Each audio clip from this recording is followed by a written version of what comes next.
माझ्या बघण्यात आलं, डेटा वाचण्यात आला की भारतामध्ये जे टोटल डीमॅट अकाउंट्स ओपन झाले त्याच्यातले 75 ते 85% हे कोविड नंतर ओपन झाले। सो हे काय आहेत, ही कोण लोक आहेत, तर ही अर्ध्या हळकुंडाने पिवळी झालेली इन्व्हेस्टर्स आहेत। खूप जण म्हणतात की SIP बंद करावी का, कारण की आत्ता जर SIPचा आपण डेटा बघितला खूप जणांनी SIP बंद केली आहे। अराउंड 109% लोकांनी आज बंद केला असा डेटा बोलतोय। चायना मार्केटमध्ये असं फॉरेन इन्स्टिट्यूशनला काय दिसतंय किंवा फॉरेन इन्स्टिट्यूट तिकडं काय इन्व्हेस्ट करतात आणि इंडियामध्ये डिसइन्व्हेस्टमेंट का करतात? One of the primary reasons behind this exodus is the perception that Indian stocks are overvalued, especially in light of weaker than expected corporate earnings and rising global interest rates. पहिले हा एक भ्रम आहे की भारतातनं foreign investor पैसे काढून घेत आहेत। खूप मोठी ही मूवमेंट आहे। The complete centre of the world for wealth creation, for business, for growth is shifting to India and China. तर आत्ता जे लोक असं म्हणत आहेत की इंडियातनं एक्झिट होत आहेत ते वेडे लोक आहेत। आणि तुम्ही अशा ॲटम बॉम्बवर बसले आहेत ज्याच्यामध्ये एवढे पैसे आहेत, एवढी लिक्विडिटी, एवढं कन्झम्पशन आहे आणि तुम्हाला वाटतं हे मार्केट वर नाही जाणार? जाणारच आहे बॉस, आणि इतकं वर जाईल की तुम्हाला त्या गाडीत बसणं मुश्किल होईल। So everybody is buying buying buying buying buying, आणि ही जिथे बाईंग आहे तिथं सगळं जग येणार आहे त्यांचा माल विकायला। सो भारतामध्ये कन्झम्पशन हाय आहे, पहिली गोष्ट। दुसरी, पुढची 20 वर्ष मी गॅरंटी देऊन सांगतो ना भूतो ना भविष्यातही रिटर्न्स येतील। हे मी कशाच्या बेसिसवर सांगतो, कारण मी मागचे 20 वर्षाचे रिटर्न्स बघितलेत, अनुभवलेच स्वतः। आणि इथून पुढं फ्युचर काय दिसतंय तुम्हाला गोल्डचं? ओके, व्हेरी गुड क्वेश्चन, आणि हा प्रत्येकाच्या मनात असलेला प्रश्न आहे। सो नमस्कार मित्रांनो, माझं नाव अभिषेक आणि तुम्ही पाहतात AB इंटरव्ह्यूज। तर मित्रांनो, स्वागत आहे तुमचं अजून एका व्हिडिओमध्ये, आणि आज आपल्यासोबत आहेत परत एकदा समीर माचवे सर।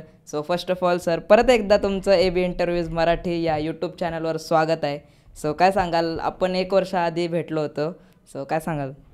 सो सगळ्यात प्रथम मी अभिषेकचे धन्यवाद देतो की वर्ष 1.5 वर्षापूर्वी मी अभिषेकला भेटलो होतो आणि तेव्हा अगदीच बेसिक सेटअप होता। त्यांनी माझ्याकडे घरी येऊन इंटरव्ह्यू केला होता। आज त्याच्या स्टुडिओत बसलो आहे आणि मला खूप आनंद होतो आहे की he has really grown and best thing is consistently काम चालू आहे। सो अभिनंदन अभिषेक, जी काही प्रगती तुम्ही केली आहे, आणि it is really my privilege की मी हा माझा सन्मान समजतो की तुम्ही पुन्हा एकदा मला तुमच्या शोवर बोलवलं आणि काहीतरी संवाद साधण्याची संधी दिलीत। आणि मागचे बरेच आपले रील व्हायरल झालेत, लोकांनी कौतुक पण केलं आहे, शिव्या पण दिल्या आहेत, सगळं झालं आहे, but we have survived all that and we are growing. So thank you very much.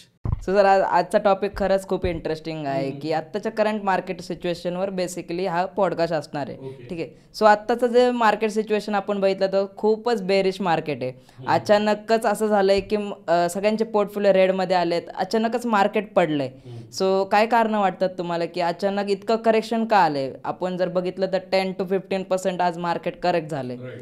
So अचानक असं काय झालं आहे सर? ओके, सो सगळ्यात पहिली गोष्ट लक्षात घ्या की आत्ता जे मार्केट पडलं आहे साधारण एक 15-16% घरात मार्केट पडलं आहे, तर it is not a correction, it is only a tip of the iceberg. आणि ह्याला फार सिग्निफिकन्स, फार महत्त्व मी देणार नाही। ही एक किरकोळ घटना आहे माझ्या लेखी की 15-16% मार्केट हे पडतच असतं। जर तुम्ही इतिहास बघितला तर सातत्याने दर 1-2 वर्षाआड मार्केटमध्ये 15-16%, 20% करेक्शन्स येतच असतात। त्यामुळे ॲज अ इन्व्हेस्टर, मी स्वतः ॲज अ इन्व्हेस्टर या विषयाकडे बघितलं तर माझ्या हिशोबाने it is not a very big thing, फार मी त्याला महत्त्व देणार नाही। आणि कारणं मला विचाराल तर कारणं अनेक आहेत, बट सगळ्यात प्रमुख कारण हे आहे की कोविडनंतर जर आपण कॅल्क्युलेशन केलं की 23 मार्च 2020ला मार्केटचा लो होता 7,600 आणि आता सप्टेंबरला 26,000 समथिंग निफ्टीने टॉप दिलेला, तर 244% रॅली आली आहे। आणि 244%तनं 15-16% वजा झालेत, तर खूप काही आसमाननी गिरा आहे। त्यामुळे याला फार महत्त्व देऊ नका। आणि दुसरा त्याच्याकडे बघण्याचा दृष्टिकोन हा आहे की चला मार्केट पडलं आहे, कॅन यू कंट्रोल इट? तुमचा काय कंट्रोल आहे? तुमचा काहीच कंट्रोल नाही। मग ज्या गोष्टीवर आपला कंट्रोल नाही आहे त्या गोष्टीवर विचार करणं, त्या गोष्टीला एनर्जी देणं, त्याच्यात वेळ घालवणं, it is complete waste of time. तर बेस्ट पॉलिसी काय आहे, तर गुंतवणूक तुमची चालू ठेवा, क्योंकि मार्केट आज खाली आहे उद्या वर आहे हे चालूच राहणार आहे. मार्केटचा हीच चाल असते मार्केटची. So you cannot really help it. Sir झालं काय ना की आता ह्या रॅलीमध्ये खूप जणांनी इन्व्हेस्ट केलं, म्हणजे ऑल टाईम हायवर घेतलेले सगळे म्युच्युअल फंड असतील किंवा स्टॉक्स असतील. सो हे कुठेतरी आता ट्रॅप झालेत म्हणू शकतो आपण, की आत्ताच घेतल्याच मार्केट 20-30% म्हणजे आपण म्हणतो 15-16%, पण प्रत्येकाचे जे इंडिव्हिज्युअल स्टॉक ज्यांनी घेतले त्यांचे 20-30% लॉस स्टार्टिंगलाच झाला आहे. सो काय सांगाल त्याबद्दल, म्हणजे टॉपला तर घेतलं आहे पण आता चूक तर झाली. सो अभिषेक, याची सुरुवात ॲक्च्युली जर आपण बघितली तर ती कोविडनंतर झाली आहे. काय झालं की कोविडमध्ये लॉकडाऊन झाला, लॉकडाऊनमध्ये लोक घरी बसले. आता आपल्याकडे इंग्लिशमध्ये एक म्हण आहे, idle mind is devil's workshop, right. So हे जेव्हा आयडल झाले लोक, त्यावेळेस स्टॉक मार्केटचे अनेक क्लासेस लोकांनी उघडले. जिकडे बघावं तिकडे स्टॉक मार्केटचे क्लास. आणि जे नवखे लोक आहेत, आज असं कुठेतरी माझ्या बघण्यात आलं, डेटा वाचण्यात आला की भारतामध्ये जे टोटल डीमॅट अकाउंट्स ओपन झाले त्याच्यातले 75 ते 85% हे कोविडनंतर ओपन झाले. सो हे काय आहेत, ही कोण लोक आहेत, तर ही अर्ध्या हळकुंडाने पिवळी झालेली इन्व्हेस्टर्स आहेत. That is the problem. त्यांची चूक आहे का? येस, पार्शियली चुकीचं आहे, पार्शियली बरोबर आहे. चूक काय आहे, तर कुठेतरी त्यांच्या डोक्यामध्ये हा समज आहे की स्टॉक मार्केट हे अर्ध्या रात्रीत श्रीमंत होणारं काहीतरी जादूटोणा आहे आणि पटकन मला श्रीमंत होता येईल. तर असं होता येत नाही, पहिली गोष्ट. दुसरी गोष्ट, स्टॉक्समध्ये जेव्हा तुम्ही इन्व्हेस्टमेंट करता तर त्याला प्रचंड अभ्यास, प्रचंड साधना, प्रचंड अनुभव लागतो. 2 क्लासेस केले, कोणाचं तरी काहीतरी बघितलं आणि सुरू झालं करायला होत नाही. ट्रेडिंगमध्ये अनेक लोक वर्षानुवर्ष, दशकानुदशकं बर्बाद होत आहेत, तरी पण ही खोड लोकांची मोडत नाही. कारण काय की त्यांना अर्ध्या रात्रीत श्रीमंत व्हायचं. आणि प्रत्येकाचा ओघ काय आहे की तुम्ही मला नॉलेज नका देऊ, तुम्ही मेरे को किधर इन्व्हेस्ट करना हो बताओ, नेक्स्ट मल्टीबॅगर सांगा, याच्या गर्ततेत लोक फिरत आहेत. तर माझी लोकांना, प्रेक्षकांना कळकळीची विनंती आहे की तुमचा फोकस हा नॉलेजवर ठेवा. तुम्ही नॉलेजच्या मागे लागा, पैसा मग तुमच्या मागे लागेल. हा क्रम आहे, तो उलटा होऊ शकत नाही. गेली 19 वर्ष मी गुंतवणूक करतोय, त्या बेसिसवर मी हे सांगतोय. कारण भारतामध्ये 2% लोकसुद्धा माझ्यासारखे नाही ज्यांनी 10, 12, 15 वर्ष, 20 वर्ष गुंतवणूक सातत्याने केली. आता नवीन डेटा तुम्ही मला सांगा की डीमॅट अकाउंट बंद व्हायला लागलेत घाबरून. म्हणजे हे कोण आहेत? These are the people who have the funds, who have some stocks, पण त्यांच्याकडे नॉलेज नाही. तुमच्याकडे स्टॉक्स नसतील तर चालेल, पण नॉलेज पाहिजे. त्यामुळे नॉलेजच्या मागे लागा, शिका आणि मग गुंतवणूक करा, तिथे पेरणी करा. आणि मार्केट हे असंच असणार आहे. तुम्ही कुठला क्लास केला आहे, तुम्ही कुठला शेअर घेतला आहे, तुम्ही कुठला म्युच्युअल फंड घेतला आहे, याच्याशी मार्केटला घेणं देणं नाही. मार्केट आपली चाल चलेगा. तुमचं काम आहे सातत्याने गुंतवणूक करणं आणि सातत्य टिकवण्यासाठी नॉलेजची गरज आहे. सो झालं आहे काय की मी स्वतः म्युच्युअल फंड डिस्ट्रीब्युटर आहे. मी स्वतः गुंतवणूक करतो आहे. 19 वर्षापासून मी SIPचा वापर करतो आहे. आणि मी एकटा हे करत नाही, माझ्याबरोबर क्लायंट्स आहेत. आणि माझे जवळपास आज तारखेला मी जर मोजलं तर 2000च्या वर माझे क्लायंट्स आहेत. आणि या 2000 लोकांनी मिळून माझ्याकडे जवळजवळ आज तारखेला 200 कोटी रुपये दिलेत मॅनेज करायला. आता ह्याची 2 कारणं आहेत. एक, माझं काम हे नाही आहे की यांना सगळ्यात भारी इन्व्हेस्टमेंट सांगणे. येस, ते माझं काम आहे, but that is only 10% of my job. माझा 90% जॉब काय असेल तर ह्या लोकांना एज्युकेट करणे, त्यांची मानसिकता अशी बनवणे की गुंतवणूकदार लॉंग टर्मचा तयार करणं. लंबी रेस का घोडा बनाने का मेरा कारखाना आहे. मला असे अर्ध्या रात्रीत श्रीमंत नाही करायचेत लोक, मला त्यांची मानसिकता श्रीमंताची करायची, म्हणजे ते ॲटोमॅटिकली नंतर बँकेत श्रीमंत होणार आहे. आणि ज्या अर्थी लोकांनी मला 200 कोटी रुपये दिलेत त्या अर्थी मी हे काम व्यवस्थित करत असेन असं मला वाटतं. आणि त्याच्यामुळे आज भारतामध्ये साधारण 3.5-4 लाख म्युच्युअल फंड डिस्ट्रीब्युटर्स आहेत माझ्यासारखे. आणि त्याच्यामध्ये आम्ही एक 1200-1500 लोक आहोत ज्यांच्याकडे 100 कोटीपेक्षा जास्त ॲसेट अंडर मॅनेजमेंट आहे. आणि हे कशाच्या बळावर आहे? ते जे काम करतायत त्याच्या बळावर आहे. आणि त्यामुळे मी हे सांगू शकतो की तुम्ही सातत्याने नॉलेज घ्या. आता नॉलेज लोकांनी घ्यावं म्हणून मी हे पुस्तक देखील लिहिलं आहे, जे ॲमेझॉनवर उपलब्ध आहे. लोक घेत आहेत, वाचत आहेत. सो मागच्या 22 वर्षाचा अनुभव मी या पुस्तकात टाकला आहे. 200 पानं वाचून तुम्हाला जर 22 वर्षाचा अनुभव मिळणार असेल तर याच्याहून मोठी पर्वणी काय असेल. पण ते तुम्ही वाचलं पाहिजे. नुसतंच वाचून उपयोग नाही, ते तुम्हाला कळलं पाहिजे आणि कळल्यानंतर तुम्ही ते नॉलेज वापरलं पाहिजे, त्याच्यावर ॲक्शन घेतली पाहिजे. हा क्रम आहे. सो हे जर तुम्ही केलं, आणि मी म्हणतो सिम्पल आहे, मी 19 वर्ष इन्व्हेस्ट करतो आहे. तुम्हाला जर आज इन्व्हेस्टमेंट तुम्ही चालू करता, you have to just copy me or people like मी, जे सातत्याने गुंतवणूक करतात त्यांना कॉपी करा फक्त. बेसिक कारण मला आज इंटरनेटवर सगळीकडे येतं आहे की फॉरेन इन्स्टिट्यूटमुळं सगळे मार्केट पडतं आहे. म्हणजे फॉरेन इन्स्टिट्यूशन आज सगळे चायनामध्ये शिफ्ट होतात आहेच. मग माझा हाच प्रश्न आहे की चायना मार्केटमध्ये असं फॉरेन इन्स्टिट्यूशनला काय दिसतंय, किंवा फॉरेन इन्स्टिट्यूट तिकडं काय इन्व्हेस्ट करतात आहे ना, इंडियामध्ये डिसइन्व्हेस्टमेंट का करतात आहेत? ओके, तो सगळ्यात पहिले हा एक भ्रम आहे की भारतातनं फॉरेन इन्व्हेस्टर पैसे काढून घेत आहेत. आज सकाळचा पेपर आहे लोकमत, मी आज वाचला, त्याच्यामध्ये मोठ्या ठळक बातमी आहे की भारतामध्ये मागच्या 9 महिन्यात, म्हणजे आत्ता जे चालू फायनान्शियल इयर आहे त्याचं एप्रिल ते डिसेंबर या 9 महिन्यामध्ये भारतामध्ये $40 अब्ज परदेशी गुंतवणूक आली आहे, फॉरेन डायरेक्ट इन्व्हेस्टमेंट. आणि ही मागच्या वर्षी सेम कालावधीपेक्षा 27% जास्त आहे. तर हे सगळे भ्रम आहेत, आकडे खोटं बोलत नाहीत, आकड्यांना मतं नसतात. So India is receiving foreign direct investment, China is also receiving foreign direct. In fact मी सगळं जग फिरतो, मी 100 दिवस वेकेशनवर असतो. मी आत्ता युरोपमध्ये होतो, माझ्या अनेक रीलमध्ये मी सांगितलं आहे, तिकडे हालत खराब आहे. आता पूर्ण जगाचं जे बिझनेस सेंटर आहे ते फार पूर्वी, म्हणजे आजपासून आपण समजा 150-200 वर्षापूर्वी इंग्रज आपल्याकडे आले त्याच्या आधी, किंवा मोगल आले त्याच्या आधी बघितलं तर India and China were the largest contributor to the GDP of the world. आणि मग आपल्याला सगळ्यांनी लुटून खाल्लं, मग आपली दैना झाली. आणि हा सगळा जो प्रगतीचा ओघ होता हा अमेरिका आणि युरोप त्या देशांमध्ये गेला. आता तो परत येतो आहे आणि ही स्लो प्रोसेस ही अर्ध्या रात्रीत होणार नाही आहे. पण हा अंडरकरंट जर तुम्हाला कळला तर तुम्हाला भविष्य दिसेल. आणि ह्या खूप मोठी ही मुवमेंट आहे. The complete centre of the world for wealth creation, for business, for growth is shifting to India and China.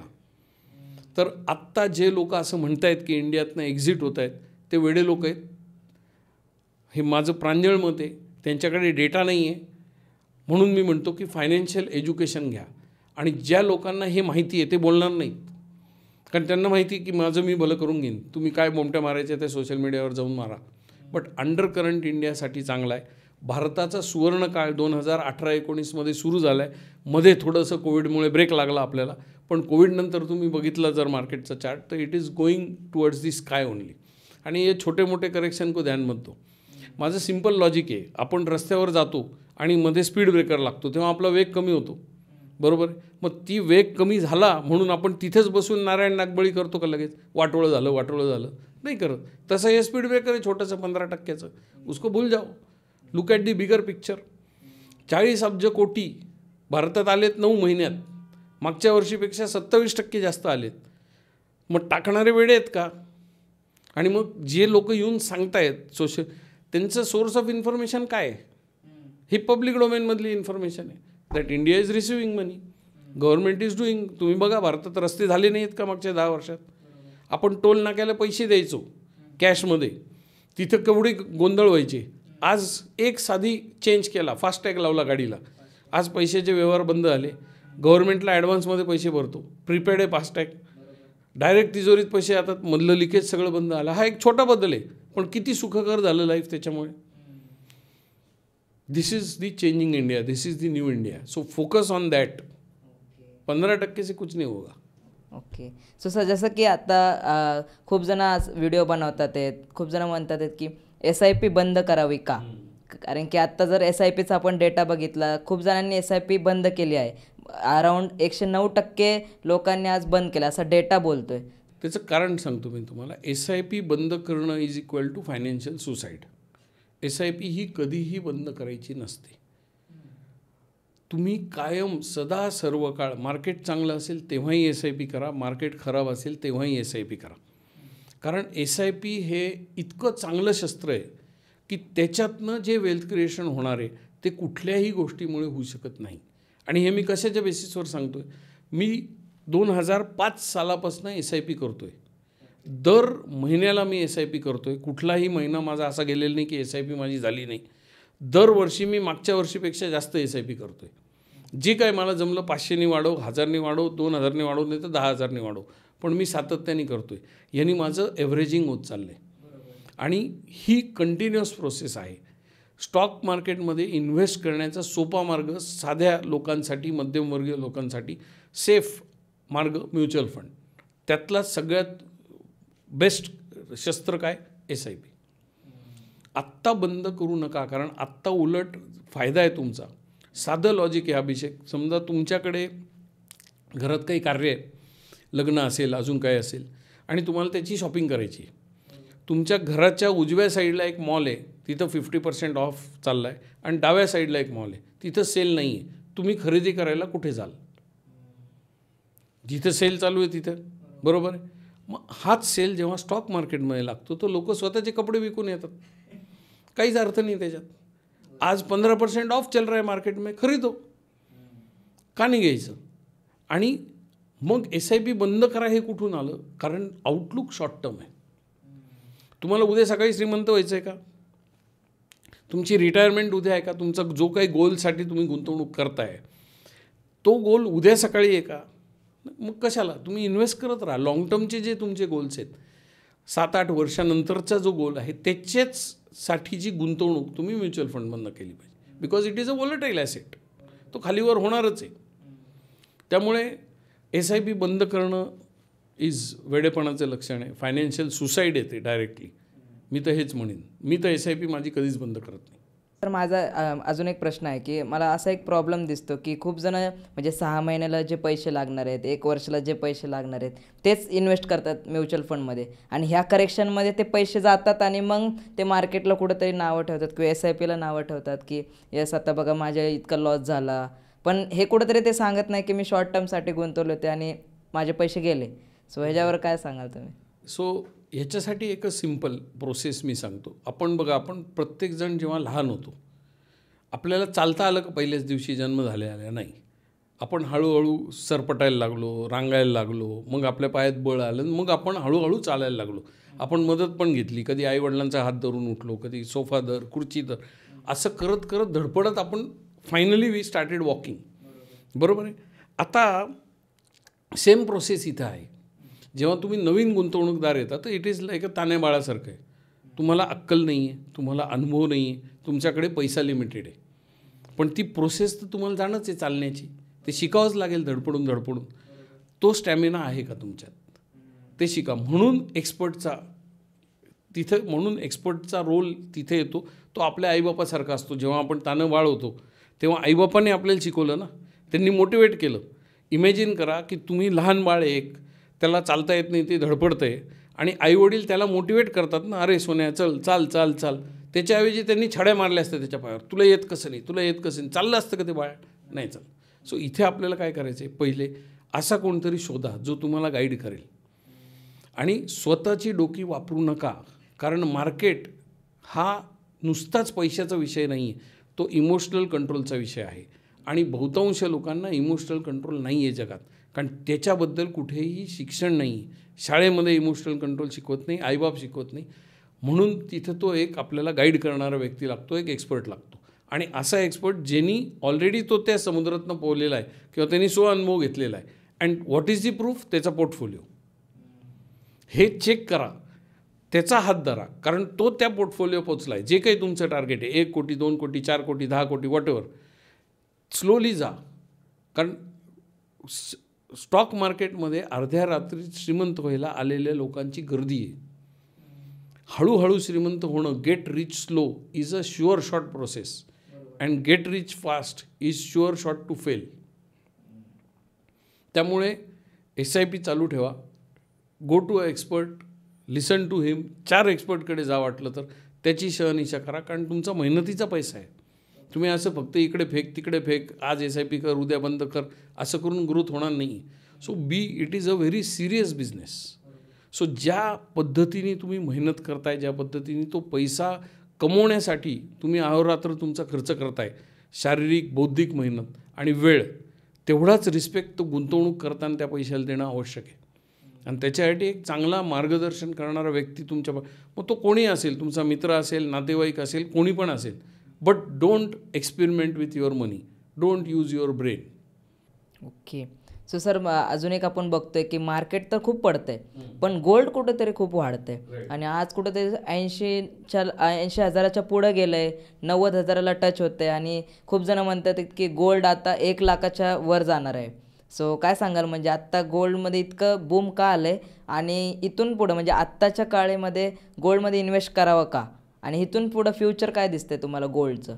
Okay, very good question. आणि हा प्रत्येकाच्या मनात असलेला प्रश्न आहे. सो पहिलं हे लक्षात घ्या की जेव्हा जेव्हा जगामध्ये अनसर्टन्टी येते त्यावेळेस सोन्यामध्ये रॅली येते. आता अनेक वर्षांपासून जगामध्ये काही प्रमाणात अनसर्टन्टी चालू आहे. त्याची पहिली सुरुवात अगदी नजीकच्या काळात आपण बघायला गेलो ती झाली कोविडपासनं. कोविडमध्ये अचानक लॉकडाऊन नावाची गोष्ट आपल्या लाईफमध्ये आली. सगळं जगातले व्यवहार बंद पडले, लोकांनी कारखाने बंद केले, लोकांच्या नोकऱ्या गेल्या, धंदे बंद पडले. अशी जी अराजकता अचानक झाली त्या अनसर्टन्टीमध्ये आपण सोन्यामध्ये एकदम रॅली बघितली त्यावेळेस, बरोबर. त्याच्यानंतर काय झालं, त्याच्यानंतर टेन्शन सुरू झालं रशिया आणि युक्रेनमध्ये. आता जेव्हा हे टेन्शन सुरू झालं तेव्हा सोनं का वाढलं, तर रशियाचे जे अकाउंट्स होते वेगवेगळ्या ठिकाणी जे डॉलर्समध्ये मॅनेज होत होते ते सगळे अमेरिकेने फ्रीज केले. आणि आज आपण बघतो की US आणि प्रामुख्याने dollar is the currency of the world and US controls, त्याचे लगाम USच्या हातात आहे.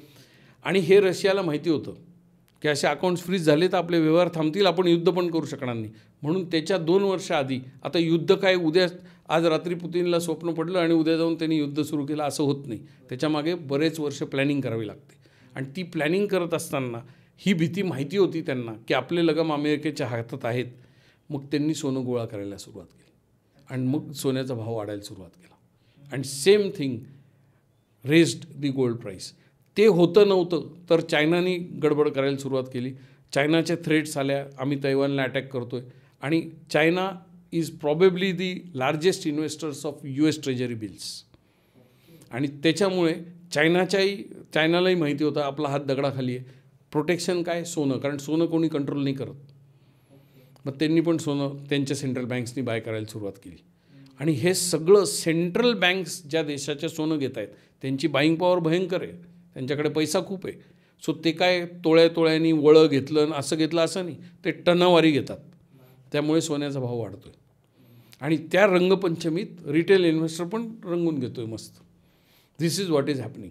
सो वर्ल्ड लेवलला सगळी गडबड चालू आहे, विश्वास कमी होत चालला आहे, आपसात बाचाबाची चालू आहे. आपण काल परवा बघितलं टी व्हीवर काय झालं. युक्रेन आणि ट्रम्प साहेबांनी किती गोंधळ घातला टी व्हीवर in public. Trump is raising tariffs, so that is creating more uncertainty. So more uncertainty is higher price of the gold. So या प्रश्नाचं सरळ उत्तर आहे, जोपर्यंत अनसर्टन्टी आहे तोपर्यंत गोल्डमध्ये पैसे टाका. अनसर्टन्टी संपली, थोडं वर्ल्ड स्टॅबिलाइज झालं की पुन्हा सोन्याचे भाव उतरतील. So the whole game is big players are paying the game and त्याच्यामुळे हा सगळा इम्पॅक्ट सोन्यावर येतो आहे. अँड नॉट जस्ट सोनं, all precious metals or even any metal, कॉपरसुद्धा तेजीमध्ये आहे. कारण भरोसा कमी आहे, कोण कुठे काय करेल we don't know. So all that is having the impact. Okay. So गोल्डमध्ये तर रॅली खूप भारी चालू आहे, पण मार्केट कधी रिकवर करेल काय वाटतं तुम्हाला, की मार्केट कधी रिकवर करेल? आणि खूप जणांना हाच प्रश्न आहे की ठीक आहे आमचं पोर्टफोलिओ आता 20% खाली आहे, 30% खाली, पण आमची रिकव्हरी कधी होणार? सो ॲज अ इन्व्हेस्टर म्हणजे तुम्ही पण खूप 200 करोड आज मॅनेज करताच आहे, तो तुम्हाला पण हे तुमचे इन्व्हेस्टर विचारत असतील की सर मार्केट कधी रिकवर करेल? ओके, मला ऑनेस्टली स्पीकिंग मला माहीत नाही मार्केट कधी रिकवर करणार. मी त्याच्याबद्दल बोलणार पण नाही की आत्ता रिकवर करतं का वर्ष लागेल का 6 महिने लागतील, कारण माझं असं प्रांजळ मत आहे की हे कोणीच सांगू शकत नाही. बट मुळात हा प्रश्न का यावा, कारण माझं सिम्पल लॉजिक आहे की कोविडनंतर जेव्हा जवळपास 3 वर्षात पैसे तिप्पट झालेत, 245% रॅली आली, त्यावेळेस किती लोक हा प्रश्न विचारत होते की मार्केट कधी पडणार आहे, कधी पडणार आहे? कोणीच विचारत नव्हतं. त्यामुळे आत्ताही हा प्रश्न विचारू नका. असं नाही की हे चुकीचं आहे किंवा ही चिंता वाटणं चुकीचं आहे. ही चिंता वाटेल, कारण आपले हार्ड अर्न मनी आहेत आणि त्यातले 15% असेच गुल झालेत काही न करता. तर हे भीती वाटणं स्वाभाविक आहे, पण त्या भीतीशी तुम्ही डील कसं करता हे खूप महत्त्वाचं आहे. आणि 2-3 पद्धतींनी त्याच्याशी डील करता येतं. एक पद्धत काय की त्याला फाईट रिस्पॉन्स आपण म्हणतो, की मी गुंतवणूक केली आणि 100 रुपये मी गुंतवले आणि फटकन त्याचा फटाका झाला आणि 70 रुपये राहिले. Now I am going to fight back. मग मी मार्केटशी लढायला जातो. मग मी काय करतो, पहिले ज्याच्या थ्रू मी गुंतवणूक केली त्याला जाऊन मी शिव्या देऊन येतो, त्याच्या नावाने मी शंख करतो की तू मला फसवलं, तुझ्यामुळे असं झालं, हे झालं. मग ते झालं, ती भडास निघाली माझी. मग मी मार्केटला जाऊन शिव्या देतो. अभि उधर तो कोई सुननेवाला आहे नाही, त्याला तर काही घेणं देणंच नाही. तू काय घेतलं आणि काय विकलं तर मार्केटला थोडी, मार्केट डझंट केअर. तुम्ही तिकडं बळास काढली आणि मग शेवटी मी माझी गुंतवणूक बंद करतो आणि मग मी शपथ घेतो की मी कधीही मार्केटमध्ये जाणार नाही, कारण स्टॉक मार्केट सट्टा आहे. ही पहिली रिॲक्शन आहे, फाईट बॅक. दुसरी रिॲक्शन काय, फ्लाईट. फ्लाईट म्हणजे काय की अरे यार बघ माझं नशीबच असं आहे, मी दरवेळेस जो स्टॉक घेतो ना तो बरोबर खाली जातो. मी कुठलं म्युच्युअल फंड घेतलं, मला आजपर्यंत म्युच्युअल फंडात कधीही फायदा झालेला नाही. का? मग मी ती पत्रिका घेऊन जातो आणि मी गावोगावी फिरतो लोकांना दाखवत. मग तो कोणतरी मला माझ्यापेक्षा हुशार आयटम असतो, तो म्हणतो साहेब तुमच्या पत्रिकेत 7.5 आहे, आता इकडे जाऊन यज्ञ करा, तिकडे जाऊन नारायण नागबळी करा, हे करा ते करा. याला म्हणतात फ्लाईट. म्हणजे मेरा नसीबी ऐसा आहे, अशी पोझिशन लाईफमध्ये घ्यायची. आणि फाईट म्हणजे काय, मी तुलाही जगू देणार नाही, झालं मी पण नाही जगणार, हे फाईट. 99% लोक या 2पैकी एक रिस्पॉन्स घेतात. 1% लोक हुशार असतात. ते काय करतात, ते ऑब्झर्व करतात की आत्तापर्यंत 10 वेळा मार्केट पडलं, त्यावेळेस काय झालं, किती मार्केट पडलं, त्याच्यानंतर 1 वर्षांनी काय झालं, त्याच्यानंतर 2 वर्षांनी काय झालं, हे चेक करतात आणि त्याच्या बेसिसवर निर्णय घेतात, डेटाच्या बेसिसवर. इमोशनल होत नाही. ते डोंट फाईट और दे डोंट ॲज्युम की मेरा नसीब ऐसा आहे. सो एक साधं मी तुम्हाला उदाहरण देतो. माझा यूट्यूबचा चॅनल आहे, यूट्यूब मराठी. त्याच्यावरती 18 मार्चला मी एक व्हिडिओ टाकला आहे. 3.5-4 मिनटाचा व्हिडिओ आहे. त्याच्यात मी एवढंच सांगितलं आहे की मार्केट पडलं आहे, 40% करेक्शन झालेलं आहे ऑलमोस्ट. त्यावेळेस 35% झालं होतं कदाचित. नामी संधी विकत घ्या असं मी सांगितलं आहे 18 मार्च 2020ला. आणि पुन्हा 26 मार्चला दुसरा व्हिडिओ आहे, 15-16 मिनटाचा व्हिडिओ आहे. त्याच्यात मी अभ्यासपूर्वक चार्ट्स दाखवलेत की मागच्या 8-10 वेळा मार्केट जेव्हा पडलं तो फॉल किती टक्क्याचा होता, त्याच्यानंतर वर्षभराने काय झालं, 2 वर्षांनी काय झालं, 6 वर्षांनी काय झालं.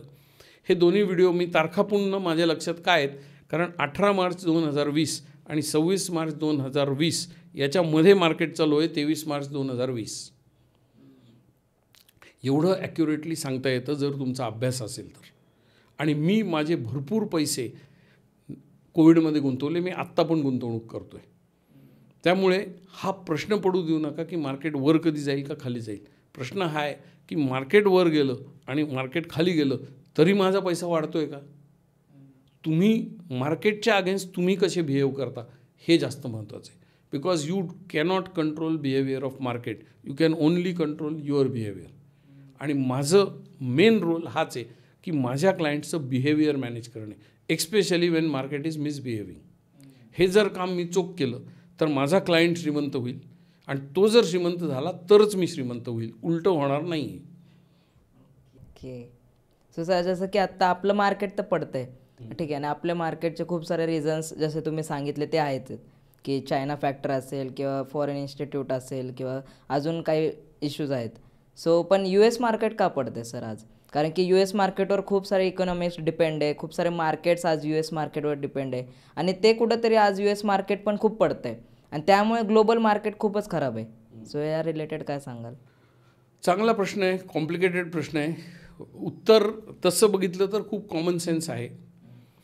थोडंसं पुन्हा मागे जाऊयात. 2020 नवीन संकट कोविडचं. मोस्ट ऑफ द ह्युमॅनिटी आपल्याला माहीत नव्हतं मनुष्य जातीला की अशा प्रकारच्या संकटाशी डील कसं करतात. मग त्याच्यात आपण अनेक युक्त्या केल्या. आपण लॉकडाऊन करून टाकलं, खूप लोक नोकरीवरनं काढण्यात आले, काही लोकांचे धंदे बंद पडले आणि जी एकंदरीत तिथे भीतीचं वातावरण, अराजकता, अनसर्टन्टी हे सगळं झाल्यावर इकॉनॉमीला वाचवण्यासाठी अमेरिकेने त्यावेळेस काय केलं किंवा मोस्ट डेव्हलप्ड नेशन्सनी काय केलं, लोक घरी बसलेत. आज उपाशी राहिला माणूस, उद्या उपाशी राहिला, 4 दिवस उपाशी राहिला, त्याचं डोकं फिरलं तो रस्त्यावर येईल. तो काहीतरी गोंधळ घालेल, सिव्हिल वॉर हो जाएगा. ह्या सगळे हे this are just guessworks that the government is saying. ह्या सगळ्यांना शांत करायला काय, पैसा दो लोगों को, घर में बैठा ना भाई पैसा ले. आता पैसे तर माझ्याकडे पण नाही, गव्हर्नमेंटकडे, मग काय करायचं, छापा नोटा, छापा नोटा, धप्पाधप नोटा छापल्या, डॉलर प्रिंट केली. US has printed dollars, Europe has printed dollars, and they have dollars किंवा euros whatever currency, and they have वाटलेत पैसे. डेटा हे सांगतो की USच्या इतिहासात जे टोटल डॉलर प्रिंट झाले मे बी 200 वर्षात, त्याच्यापैकी 25% डॉलर ते 2 वर्षात प्रिंट झाले. So you can imagine what was the amount of printing done. आता हे सगळं बाजारात पैसे आले. आता तुमच्याही खिशात पैसे आहेत, माझ्याही खिशात पैसे आहेत. मला हे पुस्तक घ्यायचं आहे, सगळ्यांच्या खिशात पैसे आहेत. या पुस्तकाची किंमत आहे 500 रुपये, पण स्टॉक लिमिटेड आहे. तर तुम्ही काय म्हणणार, माझ्याकडे पण पैसे आहेत, 510 मी दो. तिसरा माणूस येईल तो म्हणाल मला पाहिजे भाई 510 काय 550 घे, अशी ती किंमत. त्याला म्हणतात इन्फ्लेशन. म्हणजे ज्याची किंमत 500 रुपये ती करून टाकली 600 रुपये, 700 रुपये, 800 रुपये. का, कारण लोकांकडे पैसे, लिक्विडिटी आहे मार्केट में. इन्फ्लेशन वाढलं. आता इन्फ्लेशन कितीपर्यंत वाढेल, किती वाढू शकतं. आता गव्हर्नमेंटनी एक प्रॉब्लेम सॉल्व्ह करायला काय केलं, नोटा छापल्या, त्यांनी दुसरा प्रॉब्लेम तयार झाला, इन्फ्लेशन सुरू झालं. आता इन्फ्लेशनला कंट्रोल करायला काय केलं, व्याजदर वाढवायला सुरुवात केली. ही सगळी सायकल आहे. आणि ही सगळी गुंतागुंत झाल्यामुळे स्टॉक मार्केटमध्ये व्हॉलेटिलिटी जास्त आहे. कारण आता तुम्ही पूर्ण इकॉनॉमीवरनं फोकस भलतीकडे घेऊन गेले. प्लस US मध्ये कन्झम्पशन खूप कमी आहे. जे ऑलरेडी डेव्हलप नेशन्स आहेत त्यांचं GDP grows at in decimals, best is 1%. जिथं कन्झम्पशन नाही, त्यामुळे कन्झम्पशन नाही तर प्रोडक्शन नाही, प्रोडक्शन नाही तर एम्प्लॉयमेंट नाही. हे सगळं सायकल आहे. आता ते सगळं इंडियात येतं. इंडियात कन्झम्पशन आहे, चायनात कन्झम्पशन आहे, अपने पास आबादी आहे और अपने पास पैसा भी आहे. आणि किती पैसे आहेत इंडियामध्ये, खूप पैसे आहेत. आपण नोटांनी छापल्या आहे. आपला एकमेव लार्ज डेमोक्रेसी देश होता ज्यांनी कोविडमध्ये नोटा छापल्या नाहीत. मिळाल्या का तुम्हाला नोटा? कोणालाच मिळाल्या नाहीत. कारण गव्हर्नमेंटनी तो पेशन्स दाखवला. त्यांनी नोटांनी छापल्या, फुकट पोचलं नाही लोकांना, फॅसिलिटीज दिल्या, अन्न वाटलं असेल पण नोटांनी दिल्या. त्याचा परिणाम काय झाला, भारतात इन्फ्लेशन कंट्रोलमध्ये it is probably lowest in last 25-30 years. Plus economy is growing, consumption is very high. Look at महिंद्राची गाडी लॉन्च होते आणि काही मिनटात, काही तासात बुकिंग बंद करावं लागतं. आता ते काय 20-25 रुपयाचं खेळणं नाही आहे, 25 लाख ॲव्हरेज प्राईज आहे त्या गाडीची. And people are just booking it. What does it mean? It means people have money and they want to enjoy life, they want to consume, and that is the power of India. आणि तुम्ही अशा item बॉम्बवर बसले आहेत ज्याच्यामध्ये एवढे पैसे आहेत, एवढी लिक्विडिटी, एवढं कन्झम्पशन आहे, आणि तुम्हाला वाटतं हे मार्केट वर नाही जाणार. जाणारच आहे बॉस. आणि इतकं वर जाईल की तुम्हाला त्या गाडीत बसणं मुश्किल होईल. त्यामुळे स्टे इन्व्हेस्टेड. तुमची डोकी लावू नका, मार्केट वर जाते का खाली जाते हे पाहू नका. एकच काम करा, फक्त इन्व्हेस्टमेंट करा. मी तर हेच करतो आहे. क्योंकि तुम ऑटम बॉम्ब के ऊपर बैठे, त्याची वात ऑलरेडी पेटली आहे, त्याचा फटाका होईल. पुढचे 20 वर्ष मी गॅरंटी देऊन सांगतो, ना भूतो ना भविष्यातील रिटर्न्स येतील. हे मी कशाच्या बेसिसवर सांगतो, कारण मी मागचे 20 वर्षाचे रिटर्न्स बघितलेत, अनुभवलेत स्वतः. So best time is this. स्वतःचे पैसे करा, शेजारच्याचे करा, पाजारच्याचे करा, सगळ्यांना पैसे गुंतवायला लावा. Because the golden era has started. भारताचा सुवर्ण काळ सुरू झाला आहे. हे तुम्हाला माहिती आहे का नाही, हे तुम्हाला कळतं आहे का नाही, हे तुम्हाला पचनी पडतं आहे का नाही, यांनी काहीच फरक नाही पडत. इकॉनॉमी तो चल रहा है. हां, अंबानी तर त्याचे कारखाने उघडतोच आहे. सगळे लोक, धंदेवाईक लोक त्यांचा धंदा वाढवताच आहे. त्यांना काही फरक पडत नाही तुम्हाला अक्कल आहे का नाही. They are growing. Question is whether you want to grow with the economy or not. That is the question. म्हणून डेटा बघा, अभ्यास करा आणि मग गुंतवणूक करा. आता US मध्ये खरं तर ट्रम्प आलेले आहेत. सो काय सांगाल की मार्केटमध्ये ते कसं इम्पॅक्ट करेल, काय वाटतं तुम्हाला? I don't know, very difficult. But ज्या ॲग्रेशननी ट्रम्प साहेब जे काही निर्णय घेत आहेत त्याचा इम्पॅक्ट शॉर्ट टर्ममध्ये चांगला होणार नाही. लाँग टर्ममध्ये कदाचित चांगला होईलही. Too early to say that, but it really doesn't matter. At least आपल्या देशाला त्यांनी फार मोठा फरक पडत नाही. त्याचं कारण सांगतो मी, 2-3 कारणं आहेत. जगासाठी भारत हा एक खूप मोठे आबादी असलेला देश आहे. It is biggest market place. त्यामुळे जिथे जिथे आज जगामध्ये प्रोडक्शन होतं, चायनामध्ये प्रोडक्शन होतं, त्यांनी खूप साऱ्या फॅक्टऱ्या उभारल्या, खूप मोठ्या स्केलवर त्यांनी मॅन्युफॅक्चरिंग केलं. काही प्रमाणात US च्या कंपन्या आहेत, आपण बघितलं आहे आयफोन. ह्या सगळ्यांना त्यांचा माल विकायचा आहे. नुसतं प्रोडक्शन करून करता काय? तो जेव्हा खपेल माल तेव्हाच तर पैसे येतील, प्रॉफिट येईल धंद्यामध्ये. मग हा माल विकत घेणारे कोण आयटम आहेत? इंडियन्स. कारण इंडियन लोकांकडे आज कन्झम्पशन हायेस्ट आहे. त्याचं कारण मी सांगतो. माझी बहीण नॉर्वेत असते, तिकडे थंड प्रदेश आहे, तर कधीकधी ती पाण्याची पाईपलाईन फुटते. तर माझ्या बहिणीच्या कॉलनीतली पाईपलाईन फुटली आणि त्यांना म्युन्सिपाल्टीतनं प्लंबर बोलवायला लागला टू रिपेअर दॅट, कारण पाणी पुरवठा खंडित झाला. आता तो जो प्लंबर आला तो मर्सिडीजमध्ये बसून आला, तो ब्लेझर बिझर घालून आला. त्यांनी तिकडे येऊन ते कपडे बदलले, मग त्यांनी खड्डा खोदला, मग पाईपलाईन रिपेअर केली आणि मग तो घरी गेला. त्याच्या हातात आयफोन होता. आता ज्या देशामध्ये प्लंबरकडे मर्सिडीज आहे, आयफोन आहे, ज्या देशातला प्लंबर ब्लेझर घालून फिरतो, तो किती शॉपिंग करत असेल? त्याचं पोट ऑलरेडी भरलेलं आहे. पण आपल्या देशातला प्लंबर आहे का असा? नाही आहे. प्लंबर तर सोडा, बऱ्याच पाश्चात्य देशांमध्ये, अमेरिका असेल, युरोप असेल, टॅक्सीसुद्धा मर्सिडीजची असते. आपल्याकडे आत्ताच्या काळात मर्सिडीज दिसली की लोक असे बघायचे, अरे मर्सिडीज. टेस्ला टॅक्सी म्हणून वापरतात लोक.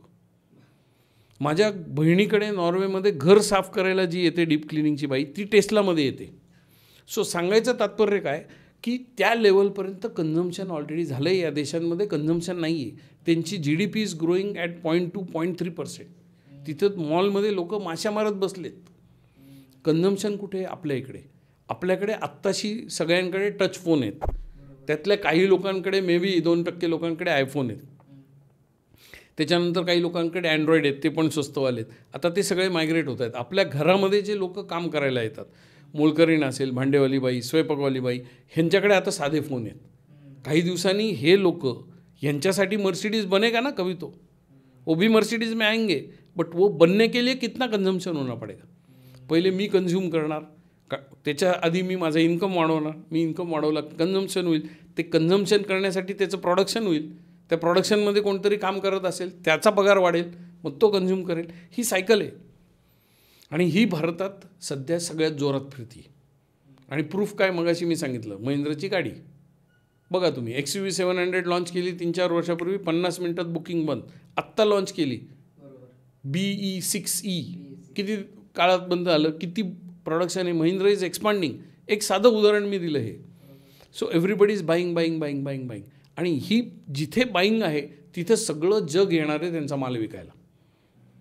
सो भारतामध्ये कन्झम्पशन हाय आहे, पहिली गोष्ट. दुसरी, भारताची स्ट्रेंथ काय? बहुतांश लोकांना इंग्लिश येतं आपल्या इथे. We are the largest technically qualified English speaking manpower in the world. आणि हे सगळे लोक काम करत आहेत. हे लोक अमेरिकेला जातात, तिथं काम करतात. हे लोक चायनाला जातात, जपानला जातात. सगळ्या जगभरात भारतीय पसरलेले. ते तिकडे जाऊन कामं करतात आणि व्हॅल्यू क्रिएट करतात, त्याच्यामुळे पैसे मिळतात. So we are doing our job. ही second strength. Third strength, India is the youngest nation. असं मानलं जातं की पुढची 50 वर्ष India will be the youngest nation. आपलं मीडियन एज फक्त 28 आहे, चायनाचं 38 आहे. खूप मोठा फरक आहे. 10 वर्ष and 10 years is big deal. So हे सगळे आपली स्ट्रेंथ आहे. आणि ह्या स्ट्रेंथच्या बळावर भारतामध्ये कन्झम्पशन होणारच आहे. आणि त्या कन्झम्पशनमुळे सगळं जग, हे मगाशी मी जे सांगितलं की $40 अब्ज हे कशासाठी टाकले, ते वेळेत का धंदेवाईक लोक, त्यांनी सगळी दुनिया 12 गावचं पाणी पिऊन आलेले आहेत ते. सो ते इथे धंदे सेटअप करतायत. आज आयफोन आ गया इंडिया में, वो इधर बना रहा है फ़ोन और इधर से बाहर बेच रहा है. पूर्वी आपण दुबईला स्वस्त मिळतो का रे, अमेरिकेला स्वस्त मिळतो का रे, चायनाला स्वस्त मिळतो का रे, आता इथंच मिळतो रे बाबा. सॅमसंग इंडियातच बनवत आहेत. अशा असंख्य कंपन्या आहेत ज्यांना गव्हर्नमेंटनी सांगितलं की तुम्हाला इथे बनवायला लागेल. Make in India, not make for India, make in India. म्हणजे इथल्या लोकांना रोजगार मिळेल आणि तेच लोक कन्झ्युम करतील. China same thing is doing. So this is going to continue. This consumption, जोपर्यंत हे कन्झम्शन आहे तोपर्यंत आपण काहीच घाबरायचं नाही. आणि पुढची 20-25 वर्ष तर हे कन्झम्शन आरामात टिकेल. अजून आपल्याकडे तेवढं लोकांचं शिक्षण नाही आहे. मग शिक्षण घेण्यासाठी शाळा उघडतील, एज्युकेशनल इन्स्टिट्यूट्स उघडतील, त्या एज्युकेशन इन्स्टिट्यूट चालवण्यासाठी लोकं लागतील, मग रोजगार निर्मिती होईल. आज तुम्ही बघा किती हायवे झालेत. मागच्या 5-10 वर्षात किती हायवे झालेत. एक्सप्रेसवे आपल्याला माहिती पण नव्हतं, फ्लायओव्हर. मग इथे मॅनपॉवर लागत नाही आहे का? लागते आहे. आणि आपण त्या हायवेवर समृद्धी मार्ग झाला, लोक जात आहेत त्याच्यावर. So this is the power. आणि ह्यामुळे आपण भारतामध्ये सातत्याने गुंतवणूक करत राहणे हा एकमेव मंत्र आहे. कोई चिंता मत करो, चायना तुम्हारे साथ कुछ नहीं करेगा. कुठलाच वॉर होणार नाही इंडियाबरोबर, हे मी तुम्हाला लिहून देतो. त्याचं कारण असं की सगळ्यात मोठी बाजारपेठ आहे. कुठलाही धंदेवाईक माणूस स्वतःच्या बाजाराला आग लावतो का? कधीच नाही लावत. तो खोड्याबलही करेल. अरुणाचलमध्ये डोकं मार, इकडं डोकं मार, तिकडं खोड्या करेल, पण तो आग नाही लावणार. So we will never go for a full fledge war with any country. I can bet on this. मला प्रचंड कन्व्हिक्शन आहे या बाबतीत. आणि सगळ्यात मोठा फॅक्टर काय तर जगासाठी इंडिया हा एक निरुपद्रवी पार्टनर आहे. आपलं कल्चर बघा काय. अनादी काळापासनं आपण कोणाशी जाऊन स्वतःहून युद्ध केलेलं नाही. आपण ॲम्बिशियस नाही. आपली पॉलिसी काय, भारतीयांचा मूळ स्वभाव, भारतीयाचं मूळ कल्चर काय आहे, जिओ और जीने दो. तूही मोठा हो, मीही मोठा होईन. आणि आपली प्रचंड सहनशक्ती जास्त आहे. आपण बघितलं आहे आपल्या शेजारच्या पाजारच्या लोकांनी आपल्याला किती वर्ष त्रास दिला आणि आपण आपली सहनशक्ती ठेवली. हां, नंतर जाऊन आपण मुस्काटात मारून आलो वेळ आली तेव्हा, पण सहनशक्ती खूप आहे. हेच इस्रायलबरोबर तुम्ही करून दाखवा. त्यांची आहे का सहनशक्ती तेवढी? नाही, ते लगेच कानपटात मारतील. बट आपली सहनशक्ती प्रचंड आहे. जगाला हे माहिती आहे की इंडिया हे ॲम्बिशियस कंट्री नाही. इंडिया स्वतःहून जाऊन कोणावर तरी अटॅक नाही करणार की मला हे बळकवायचं आहे, मला ते बळकवायचं आहे. ही वृत्ती भारतीय लोकांची नाही आहे किंवा भारतीय संस्कृतीमध्ये हे नाही. So we are a peace loving country. We are a accommodating country. We are a जिओ और जिनेदोवाली कंट्री. मग असा पार्टनर प्रत्येकाला पाहिजे. म्हणून कोविडनंतरची China+1 पॉलिसी आली, त्याच्यामध्ये India emerge as a big partner. त्यामुळे सगळेजण इथे त्यांचं दुकान उघडत आहेत, त्यांचे कारखाने उघडत आहेत. का? कारण निरुपद्रवी लोक आहेत. हे आम्हाला त्रास नाही देणार आहे. ते पण स्वतः ग्रो होतील आणि पण आमच्या प्रगतीच्या आडवे नाही येणार. हे माझ्या खांद्यावर पाय ठेवून वर जाणारे लोक नाही आहेत. हे जगाला नीट माहिती आहे. आणि ह्याच्यासाठी खूप मोठा वारसा आहे अनेक वर्षांचा. ही काय आज झालेली गोष्ट नाही. हे आपलं जेनेटिक आहे. ही जी काय आपली स्ट्रेंथ आहे ही जेनेटिक आहे. पण जसं आपले प्राईम मिनिस्टर म्हणतात की आमच्या सहनशक्तीला आमचा विकनेस समजू नका. हम उठ के कान के पीछे भी बजा सकते, वक्त आने पे जरूर बजाएंगे. ती कॅपेबिलिटी पण आहे आज. So this is the strength of India. आणि ही स्ट्रेंथ जर इंडियन्सनी नाही कॅपिटलाइज केली तर आपल्यासारखे वेडे आपणच असू. So keep investing. We are in the best place at the best time. So just forget everything else. Noise filter करो और इन्वेस्ट करते रहो. मी तर करतोय, तुम्ही पण करा. सर, पण आता प्रॉब्लेम असा ना सर की आता US सगळं पॉलिटिकल चेंज झाल्यामुळे बिटकॉईनला खूप राईज झाला आहे. बिटकॉईन खूपच वर चाललं आहे कारण की ट्रम्प असेल किंवा मग इलॉन मस्क असेल, ते सगळे सपोर्ट करायला लागलेत आता बिटकॉईनला. ऑनेस्टली स्पीकिंग बिटकॉईनचा माझा फारसा अभ्यास नाही, पण मला जे काही माझ्या बालबुद्धीला कळतं ते एवढंच आहे की बिटकॉईनला रेग्युलेटर नाही. आत्ता मागे जो आपल्या इकडे एक वजीर एक्स नावाचा प्लॅटफॉर्म होता, त्याच्यात जो फटाका झाला आणि 2200 कोटीचे बिटकॉईन छूमंतर झाले, त्याच्यावर अंकुश ठेवणारी कुठलीही संस्था नाही आहे. कोणाला पकडण्यासाठी काही सोय नाही आहे. And it is all internet based which is very difficult to control. So माझा जो काही थोडासा अभ्यास आहे त्याच्यावरनं मी माझे पैसे तर बिटकॉईनमध्ये कधीच टाकणार नाही. कारण मला असं वाटतं की मेहनतीचा पैसा जो आहे त्याला एक प्रॉपर रेग्युलेटर जिथे आहे त्याच इन्व्हेस्टमेंट्स आपण केल्या पाहिजेत. सो मी माझे पैसे म्युच्युअल फंडमध्ये टाकतो आणि मी माझ्या क्लायंट्सला तेच देतो की तुम्ही पण म्युच्युअल फंड टाकात. कारण तिथं 3 रेग्युलेटर आहेत. 60 वर्षाचा इतिहास आहे आपल्याकडे. आणि तरी पण जर तुम्हाला असं वाटत असेल की bitcoin is a better choice, you are free to do that. But अभ्यासपूर्वक करा. कारण तुम्ही जे पैसे कमवलेत ते हवेत विरून जायला फार वेळ लागणार नाही बिटकॉईनमध्ये किंवा अशा काही ज्या क्रिप्टोकरन्सीज आहेत. अजून it is steel in a very infant stage. तत्सम ज्या योजना असतात त्याच्यामधला फक्त एकच नाण्याची बाजू आपण बघत असतो की अरे बिटकॉईनवर गेला, हा झाला, तो झाला. अजून तरी मी माझ्या आयुष्यात अशा कुठल्याही फिजिकली माणसाला भेटलेलं नाही जो बिटकॉईनमधनं अब्जाधीश झाला. इंटरनेटवर भरपूर लोक आहेत, पण मी त्यांचं पासबुक बघितलेलं नाही, त्यामुळे याच्यावर मी कॉमेंट करणं चुकीचं राहील. पण एवढं निश्चित सांगतो की मनुष्य स्वभाव हा असा आहे की एखाद्या माणसाला जर रस्त्यावरती 500 रुपयाची नोट सापडली तर तो गावभर बोंबलत फिरतो की 500 सापडले, 500 मिळाले, 500 मिळाले. पण त्याचं पाकिट मारलं तर तो त्याच्या सख्ख्या बायकोला किंवा सख्ख्या आईलासुद्धा सांगत नाही. हा मनुष्य स्वभाव आहे. त्यामुळे किती लोकांना नफा झाला आहे आणि किती लोक पोळलेत हे सांगणं फार अवघड आहे. आणि मी तरी माझ्या अशा कुठल्याही हार्ड अर्न पैशाला स्पेक्युलेटिव्ह इन्व्हेस्टमेंट टाकणार नाही ज्याला काही आधार नाही. जस्ट बिकॉज डिमांड वाढते, प्राईज वाढतो आहे. स्टॉक मार्केटला काहीतरी आधार आहे, कारण it is link to the business. Business growth झाली तरच स्टॉक मार्केटवर जाणार आहे, उलटं होणार नाही. बिटकॉईनला काय, देर इज नो बेस.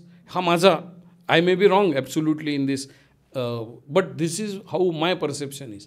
माझा दृष्टिकोन त्याच्याकडे बघण्याचा असा आहे. आणि दुसरं, मला नाही व्हायचं आहे अर्ध्या रात्री श्रीमंत. नाशिक ते पुणे 4 घंटे लगते, तो मैं 4 घंटे में जाऊंगा ना शांती से. जर एखादा गाडीवाला माझ्या बाजूला आला आणि तो म्हटला की बाबा तू कुठे 4 तास वाया घालवतो आयुष्याचे, मेरी गाडी में बैठ जा, मी 1 तासात पोहोचवतो. मला नाही यायचं बाबा तुझ्या गाडीत, कारण तू कुठे पोहोचवतो हेच मला माहीत नाही. हां, तू माझ्या नावाच्या पुढे कैलासवासी लावून देशील 1 तासात, मी कसं काय तुझ्यावर भरोसा ठेवू. So I am happy to go at 4 hours 200 kilometers.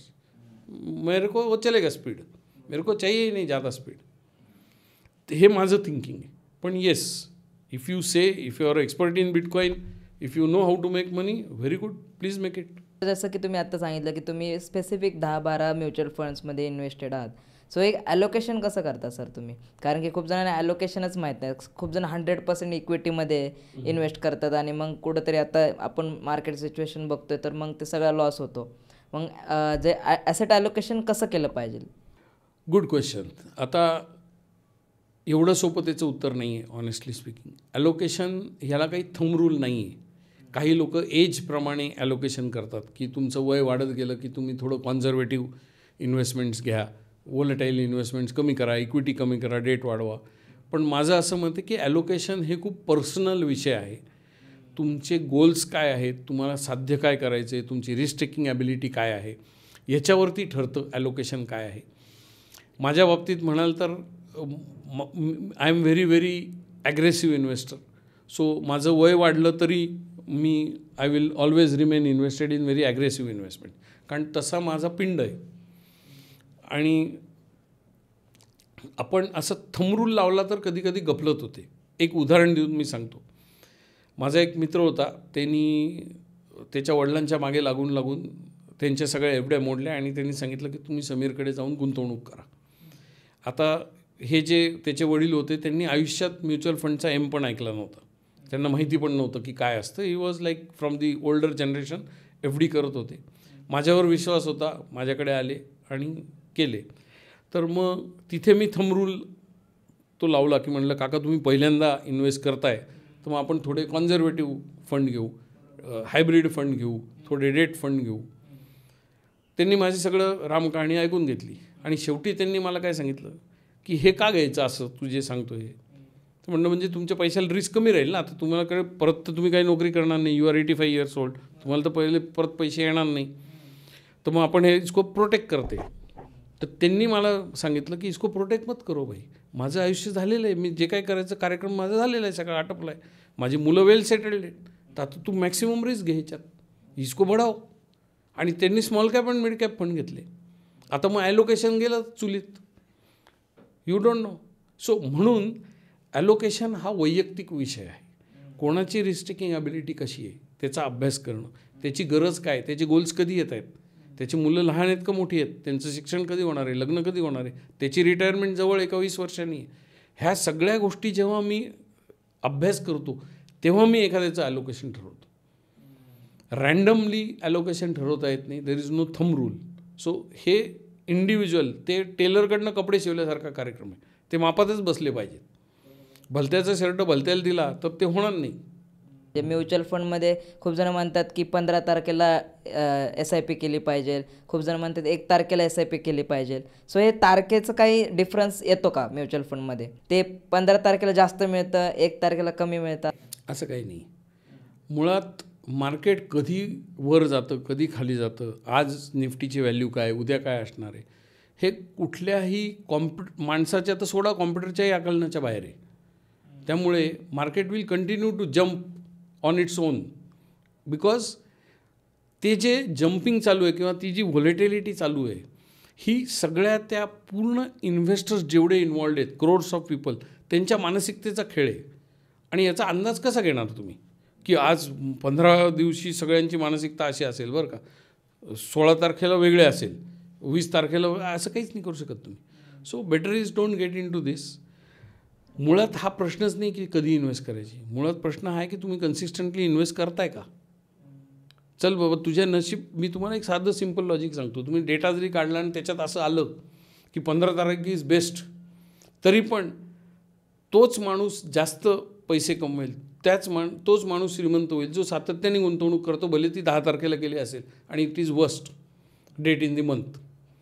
कारण स्टॉक मार्केटमध्ये, म्युच्युअल फंडमध्ये गुंतवणूक करून पैसे कमवण्यासाठी एकच गोष्ट लागते, ती म्हणजे कन्सिस्टंटली इन्व्हेस्ट करा आणि जास्त काळ इन्व्हेस्ट करा. तारखा कुठल्या केल्या काहीही फरक पडत नाही. एक साधं उदाहरण तुम्हाला मी देतो. भारतामध्ये मॅक्सिमम लोक FD करतात. ऑन एन एव्हरेज FDचे रिटर्न 7.5-8% आहेत. आणि तुम्ही जर लार्ज कॅप फंड बघितला, त्यातला वर्स्ट म्हणजे मी असं ठरवलं की मला सगळ्यात बोगस फंडमध्ये पैसे टाकायचे माझे, तरी त्याच्यात 9-9.5% रिटर्न येतात. मग कशाला FD करताय? इधरही 1% का डिफरन्स आहे. म्हणजे तुमचं नशीब फुटकं असलं तरी तुम्हाला FDपेक्षा जास्त व्याज मिळणार आहे आणि ते तुम्हाला नको आहे. आणि 9.5% वर्स्ट परफॉर्मिंग फंड आहे, त्याला तुम्ही व्हॉलेटाईल म्हणता, त्याच्या खाली लिहिता mutual fund investments are subject to market risk, आणि मग कमवता किती? 7%-8% FDतनं, आणि त्याला तुम्ही सेफ्टी म्हणता. सिर्फ भगवान तुमको बचा सकते. मला माहीत नाही हे लॉजिक काय आहे. सांगायचं तात्पर्य एवढंच आहे की व्हॉलेटिलिटी मार्केटमध्ये असणार आहे, त्याच्याबरोबर मैत्री करा. Don't resist that. माझ्या पुस्तकात मी तेच लिहिलं आहे की श्रीमंत लोकांची मानसिकता काय, त्यांना माहिती volatility is a part of the game. Cricket है, तुम खेलेगा तो आउट होने वाला है. तुम्ही असं नाही म्हणू शकत नाही आउट है बेकार है, निकलो इसको बाहर निकालो. गेम आहे तो आउट होगा हो. So this is how it is. So तेंडुलकरनी सगळ्याच मॅचमध्ये सेंचुरी मारली आहे का? नाही. तो कधी 0वर आउट झाला, कधी 20वर झाला, कधी 25वर झाला, बट नाव घेता ना त्याचंच आज. कशामुळे? कारण तो रोज बॅटिंगला आला, त्यांनी कन्सिस्टंटली बॅटिंग केली. समोरच्या बॉलरवरनं त्यांनी ठरवलं नाही की मी आज बॅटिंग करेल का नाही करेल, तो रोज करतोय. That is the beauty of Tendulkar and that is the beauty of market and SIP. त्यामुळे इन्व्हेस्ट करते रहो, करते रहो, करते रहो. Okay. So first of all sir परत एकदा थँक्यू सो मच. आणि खरं सांगू तर म्हणजे ज्या टाईमला आपण फर्स्ट टाईम भेटलो होतो आणि आज जे तुमचं नॉलेज इन्क्रीज झालं आहे, खरंच मी पण खूप सरप्राईज आहे की जितका कॉन्फिडन्स तुमचा वाढला आहे, आणि खरंच खूप भारी वाटलं तुमच्याबरोबर परत एकदा भेटून. सो भेटूया. अँड थँक्यू अभिषेक. मला पण खूप आज मजा आली तुमच्याशी बोलताना, आणि खूप महत्त्वाचे प्रश्न तुम्ही विचारलेत निश्चितच, आणि आय एम शुअर प्रत्येकाच्या मनातले हे प्रश्न आहेत. आणि आय होप की लोकांना जी अपेक्षित उत्तरं होती ती कदाचित मिळाली असतील. नसतील मिळाली तरी मी जी उत्तरं दिली त्याच्यावर लोक विचार करतील लाँग टर्मसाठी. कारण मी अनुभवातनं बोलतो, इन्स्टेड ऑफ रेकमेंडिंग काहीतरी वेडवाकडं, मी जे केलं आहे त्याच्यावरच मी भाष्य करू शकतो. त्यामुळे तेच मी बोलतो. आय होप तुम्हाला हा एपिसोड ऐकून तुमच्या वेळेची व्हॅल्यू मिळाली असेल, आणि तुम्ही जे काही पॉईंट्स याच्यातनं गोळा केलेत त्याच्यावर तुम्ही कृती कराल अशी मी अपेक्षा करतो. आणि ह्या चॅनलला निश्चित सबस्क्राईब करा. अभिषेक खूप चांगलं काम करत आहेत. त्यांच्या कामाला आपला एक खारीचा वाटा म्हणून एक सबस्क्रिप्शन तर आपण करूच शकतो या चॅनलला. आणि तुमच्या लाईफमधले जे लोक आहेत, तुम्हाला जर असं वाटत असेल की तुम्हाला या पॉडकास्ट सिरीजमधनं व्हॅल्यू मिळते, तर त्यांच्याशी पण हे व्हिडिओ शेअर करा. माझा स्वतःचा यूट्यूब चॅनल आहे फिंदास मराठी. माझा इंस्टाग्रामला अकाउंट आहे फिंदास इंडिया विथ ब्लू टिक. ते चेक करा, तिथेही मला फॉलो करा. आणि अशा अनेक वेगवेगळ्या विषयांवरती मी बोलत असतो. So thank you Abhishek for inviting me. I had a great time. I hope you also have a great time.